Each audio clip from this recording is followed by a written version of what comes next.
Bienvenue dans cette nouvelle rubrique de Culture Info pour la semaine du 21 au 27 septembre. Alors je vais commencer peut-être par les grands événements de la semaine. Alors la traditionnelle foire aux côtelettes de Lucin-Sauveur, donc qui est une fête incontournable et qui se déroulera du 24 au 26 septembre avec beaucoup de choses au programme, du théâtre, des animations musicales pendant la transhumance des troupeaux, des concerts de chœurs de femmes. Donc c'est du 24 au 26 septembre. Le 25 et le 26, il y aura également le salon Terro Art. Donc c'est le salon de l'artisanat et des produits du terroir. C'est la 17e édition. Donc les 25 et 26 septembre à Le Marcadieu. Et c'est organisé par Tarbes Animation, l'Office du tourisme, la mairie de Tarbes, en partenariat avec le Conseil régional d'Occitanie et le Conseil départemental des Hautes-Pyrénées. Alors, je vais aborder maintenant les nouvelles expositions. Alors, il y en a plusieurs. Au Paris, donc c'est une exposition de photographie qui s'intitule Rendez-vous à un endroit du temps. Ce sont des photographies de William Leblanc. Elle sera visible jusqu'au 10 octobre. Et il dit photographier, c'est partir à la rencontre de l'essence du temps, avoir rendez-vous avec l'instant. Et cette exposition est une proposition d'un récit de l'instant infini dans son essence. Elle se forme et se transforme au gré des circonstances. Au CAC, au Centre Albert Camus de Séméac, du 24 septembre au 9 octobre. Alors deux exposants, donc une peintre Valérie Maugéry et un sculpteur Louis Nérin. Alors elles seront visibles du 24 septembre au 9 octobre, du mardi au samedi de 14 à 18 heures. Alors Valérie Maugéry, c'est la précision des détails alliée à la magie des couleurs qui fait d'elle une artiste oscillant entre onirisme et réalité. Et c'est vraiment ces peintures, personnellement, je les trouve vraiment superbes et sublimes. Ce sont des couleurs magnifiques. Louis Nérin, alors c'est un sculpteur qui utilise le marbre, qui travaille le marbre.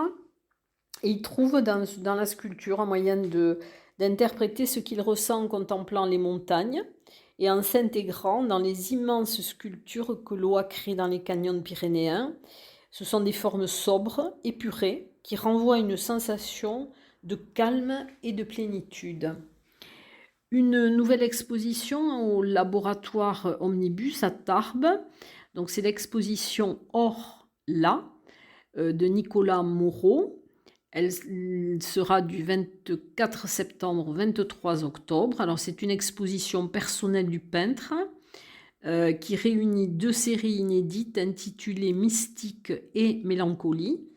Et elles ont été réalisées en 2019 et aujourd'hui. Alors la première série représente les saints et continue à revisiter les grands thèmes de la peinture classique, toujours abordés par le prisme de l'iconographie. Le thème de la mélancolie est quant à lui vu par l'artiste comme une exploration de l'intériorité de l'être, un retour sur soi-même, mais aussi une absence à soi. Il y aura un vernissage le vendredi 24 septembre à 19h avec un intermède musical proposé par Laurent Gauthier au basson et Olivier Laubry à la clarinette. Ensuite, alors les expositions qui sont déjà en cours, bien sûr, toujours au Centre d'art contemporain jusqu'au 6 octobre, l'exposition de Laurent Grasso, 783. Au musée Massé, l'exposition de Suzanne Jongman, donc à l'habit de l'Escaladieu aussi Bête curieuse. Vous avez aussi alors également à Bagnères de Bigorre à La Matière, donc 5 rue Justin d'Aléas, une exposition dans la boutique de créateurs avec Roxane Lasserre, céramiste, et Xian Yan Guo, peintre, qui va bientôt exposer à l'Office du tourisme de Tarbes. Au musée du Salis à Bagnères de Bigorre jusqu'au 23 octobre, La terre de mon enfance avec Lélie Abadi, aquarelliste, et Voyage autour de l'aquarelle avec Jean Buot, également aquarelliste. Ensuite, vous avez toujours à Lannemezan, alors jusqu'au 30 septembre, l'exposition Peinture et collage, Couleurs d'espoir, au service culturel Galerie Paul Bert à Lannemezan. L'exposition donc de la peintre Sylvie Marin et des collages de Sabine Dubarry et les recettes des ventes des œuvres seront reversées pour la recherche contre la maladie d'Alzheimer. Et en parlant d'Alzheimer, vous savez que la journée mondiale d'Alzheimer, c'est le mardi 21 septembre. Et à cette occasion, il y aura devant l'hôtel de ville de Tarbes de 12h à 19h un stand tenu par France Alzheimer 65, donc qui sera à la disposition des gens qui souhaiteront poser des questions sur cette maladie. Voilà. Ensuite, après cette petite parenthèse, donc des expositions sur Lourdes, dont j'avais déjà parlé, au Palais des Congrès. Là, c'est vraiment le dernier jour.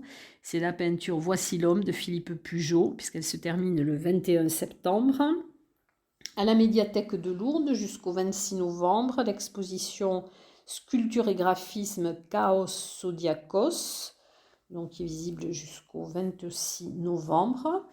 À Tarbes, donc l'exposition jusqu'au 30 octobre, les deux expositions au Carmel, donc dans la chapelle et dans le cloître, E et E, donc proposées par l'association Photographie E.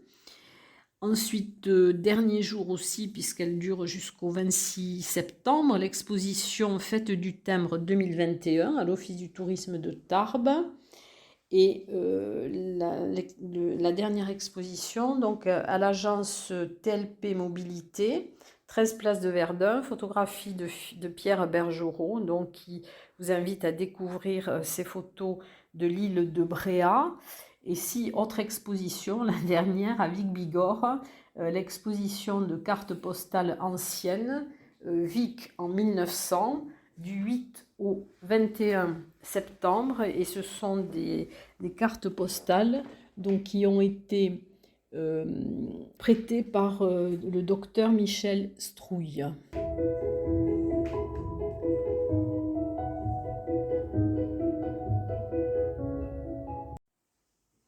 Après ce petit intermède musical, nouveauté de la rubrique Culture Info, nous allons passer donc à la série Concerts. Alors, dans le cadre des escales d'automne du département des Hautes-Pyrénées, le 25 septembre, il y aura donc un récital de piano, le récital de Mélène Dalibert, qui sera donné donc à la chapelle Roumet de Ciotat. Et ce concert aura une particularité puisqu'il se tiendra au lever du jour à 7h07. C'est une musique pour le lever du jour, une pièce sans début ni fin, qui a été composée sur 2 ans avec un tempo lent, des espaces méditatifs, des harmonies en symbiose avec les couleurs des premières lueurs. Et vous aurez un petit déjeuner qui sera servi à l'issue du concert. Le 23 septembre, à l'église de Cap-Vert-les-Bains à 20h30, alors le concert du groupe Choleski, ce sont 4 musiciens, violon, accordéon, contrebasse, cajon d'Herbouka, qui vous invite au Grand Voyage des Balkans. C'est un mélange de mélodies festives et mélancoliques issues des répertoires des Balkans. Alors à Lourdes, une nouveauté, un nouvel événement. Le 4e jeudi de chaque mois, il y aura un nouveau rendez-vous musical, les jeudis en musique, au Palais des Congrès. Et le premier de ces rendez-vous aura lieu le 23 septembre à 20h30. Ce sera les Muffins, un concert des Muffins. Ce sont 4 chanteuses pétillantes, drôles ou compositions décapantes.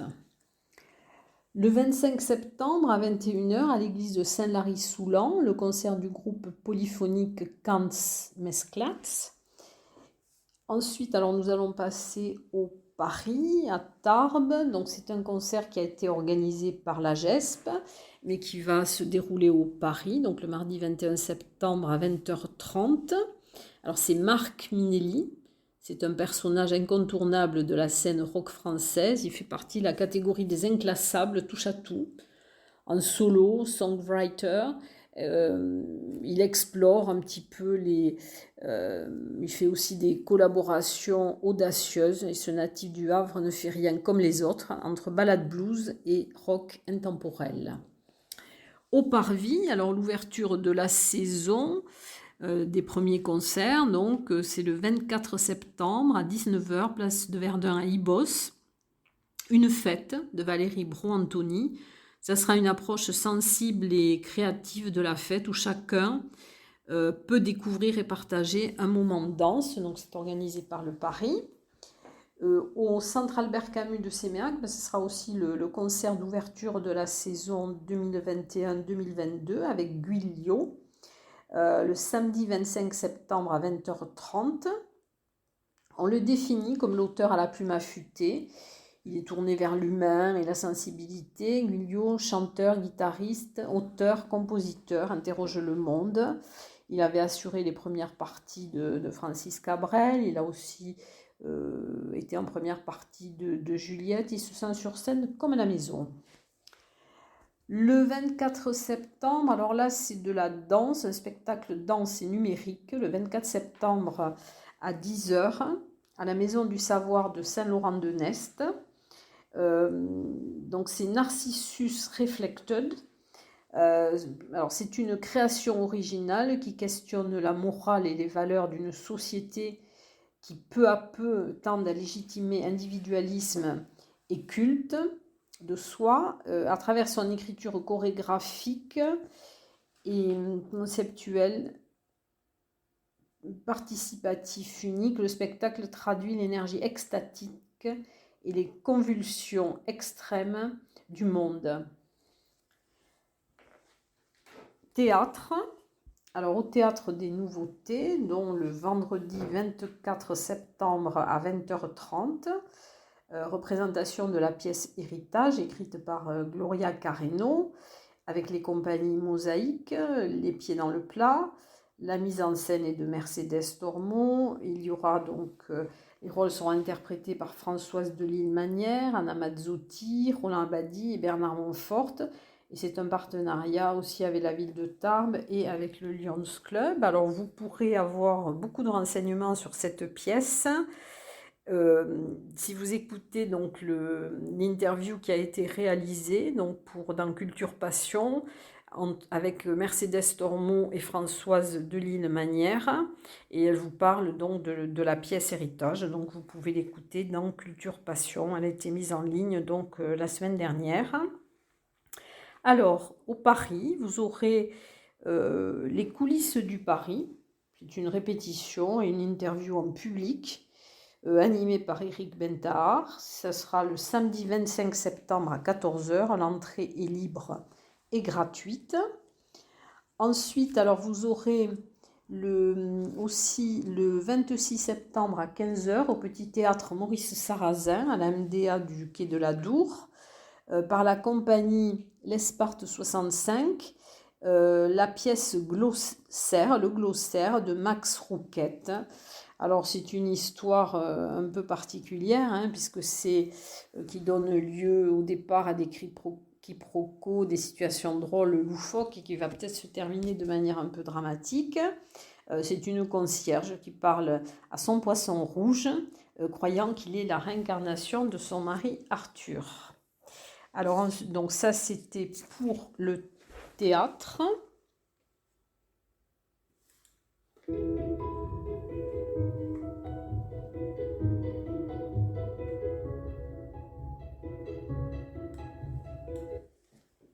Alors, nous allons passer maintenant au cinéma. Alors, il va y avoir au Ciné Parvis, donc la première, alors c'est le 21, une avant-première, dans le mardi 21 septembre à 20h. C'est Bigger Than Us de Flore Vasseur. Alors c'est un documentaire. C'est l'histoire de Melati qui combat à 18 ans la pollution plastique qui ravage l'Indonésie, symbole d'une lutte pour les droits humains, la liberté d'expression, la justice sociale, le climat. Voilà, et c'est l'accès aussi à l'éducation, à l'alimentation, à la dignité. Voilà. Donc ça c'est au Parvis, donc le 21 septembre à 20 h. Le 24 septembre également au Parvis, en avant-première à 20 h. I Am Greta de Nathan Grossman, donc c'est le documentaire sur Greta Thunberg qui est devenue en quelques mois une icône planétaire et la porte-parole de millions de jeunes. Et cette séance sera gratuite pour les moins de 27 ans. Et puis alors, je vous rappelle, puisque là vous êtes aussi dans les derniers jours, que vous n'avez que jusqu'au 24 septembre pour élire votre polar préféré pour l'année 2021. Donc vous pouvez aller voir sur le site de la médiathèque bibliothèque.aglo-tlp.fr. Et je vous souhaite une très bonne semaine et vous avez l'embarras du choix. Je pense que dans cette sélection, vous trouverez une ou plusieurs choses qui vous plairont. Et je vous dis à très bientôt. Bonne semaine.